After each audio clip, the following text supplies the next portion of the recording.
Quando nós vemos uma fábrica a produzir algo, não nos apercebemos daquilo que está por trás do produto em si, dos passos que teve que dar. Um projeto para um carro pode demorar 3 anos até ele sair de uma linha de produção. Temos que determinar que tipo de carro vamos querer, qual é o design que vai ter, quem são os fornecedores que vão fornecer, qual o tipo de materiais a utilizar e com que tipo de peças vamos compor todo aquele puzzle.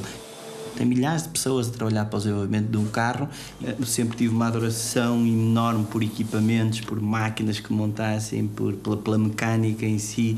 E essa fase da criação é excelente.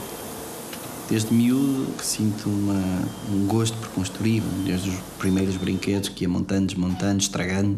E mais tarde isso foi-se a refletir também na própria profissão que tenho, na indústria, com os equipamentos, com as máquinas, entender como é que os componentes são feitos e perceber que um componente, quando é feito por trás dele, está um enorme trabalho de engenharia, desenvolvimento.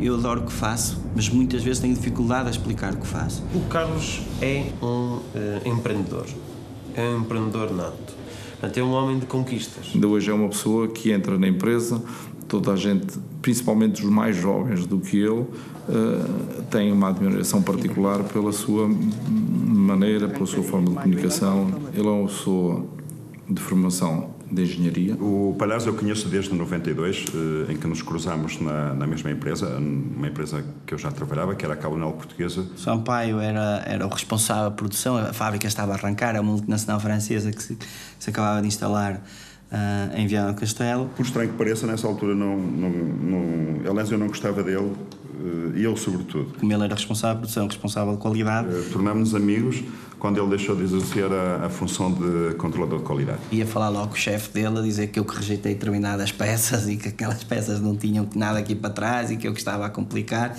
Então isso levou a algum litígio. Ele, quando quer, é extremamente irritante. Aliás, é o único indivíduo que me tira do sério, que tem capacidade de me tirar do sério. E na Cablinal Portuguesa fui verificando que existiam novas funções e olhava para lá e via que os supervisores eram quase todos engenheiros.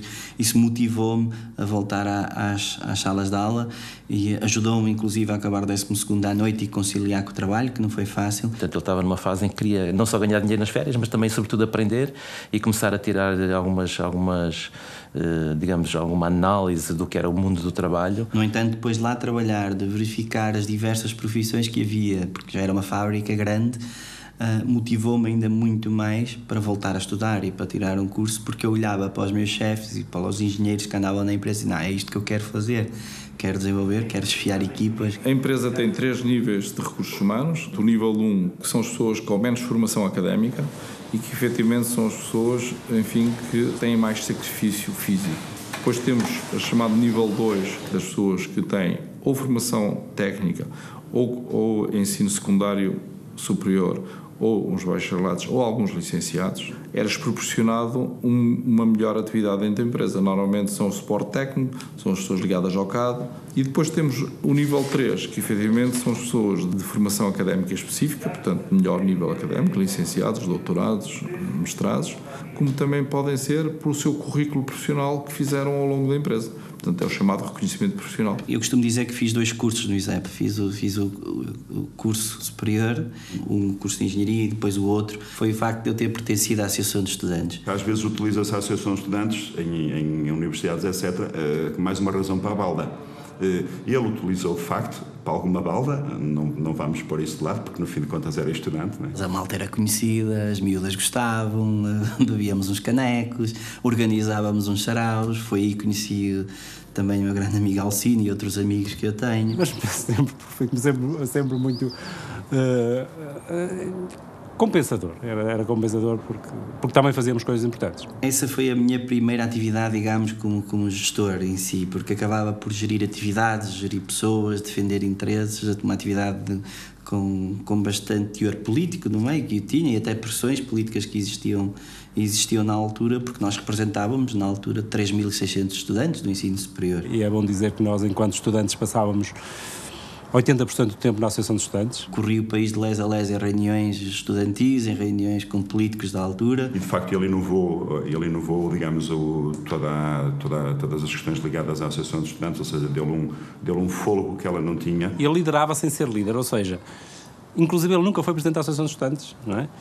Foi vice-presidente e toda a gente ficava com a sensação que ele era vice-presidente, pronto, mas a Associação de Estudantes era do Palhares. E acabávamos por estar por nossa própria conta e a definir o que é o correto, o que é o errado, e a focar no objetivo. E eu ainda por cima tive grandes discussões com o meu pai porque ele achava que eu fazia mal estar na Associação de Estudantes. Eu, na altura, como devem calcular, tinha os 2 filhos ao mesmo tempo na Universidade de Madrid. Eu fazia um sacrifício muito grande para conseguir arcar com essas despesas. É uma liberdade, é a primeira vez que temos aquela liberdade imensa, estamos por nossa conta. Portanto, a partir que os filhos deixam a casa para vir para o ensino superior, nós, os pais, temos que ter fé em Deus e que tudo corra bem. Mas acabei por atingir os objetivos e não me arrependo de ter feito, de ter estado na Associação de Estudantes em paralelo. Foi muito gratificante. Não vou pretender dizer que o facto das pessoas passarem na Associação de Estudantes que aquilo lhe traz mais-valias,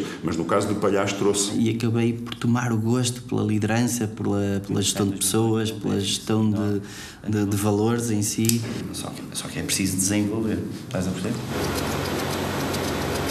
Estava eu em Paris e sou convidado pela Yazaki Saltano para vir para Portugal para diretor de Engenharia. Do diretor de Engenharia passei para diretor da fábrica, uma fábrica com cerca de 4.000 pessoas. Da Yazaki sou convidado para ir para a Simoldes como diretor de fábrica e posteriormente fiz parte do comitê executivo do grupo e ao mesmo tempo estava a ajudar o meu ex-sócio a tentar reestruturar a empresa dele, que se chamava Soleb. Até que ele me convida para pegar em 50% da empresa e para ser eu a conduzir a estratégia que eu estava a delinear para ele. Eu estava já aqui numa ocasião má da fábrica. A fábrica já estava a querer baixar um pouco. E então ele veio aqui como o braço direito do nosso antigo patrão e começou a trazer mais trabalho para aqui, arranjou mais clientes. Não, isto tinha fechado. Então saí de uma posição perfeitamente confortável numa boa empresa para a minha empresa a ganhar 4 ou 5 vezes menos e com incertezas. E depois foi espetacular ver como é que em 3 anos ele passa de uma situação de completa falência e de um volume de negócios da ordem dos 400 ou 500 mil euros e em 3 anos multiplica por 20 esse volume de negócios. Ele criou o conceito da empresa, fê-lo evoluir e fez com que ele crescesse de uma maneira exponencial. Portanto, multiplicou por 20 o potencial do negócio. Desde que eu vim cá trabalhar, tenho visto sempre melhoria. Melhorou. A nível de condições, tudo. Como máximo, digamos, como ponto máximo da sua carreira, eu acho que a Soleb foi um exemplo típico de uma pessoa do empreendedorismo, portanto, que infelizmente em Portugal não existe muito, mas o empreendedorismo de alto risco. Gosto de projetos novos, gosto dos projetos quando são embrionários, adoro um projeto quando ainda não sei o que vai dar, convencer um cliente a dizer que nós vamos conseguir concretizar aquilo, nós vamos fazer aquilo, para mim é a fase mais linda de um projeto.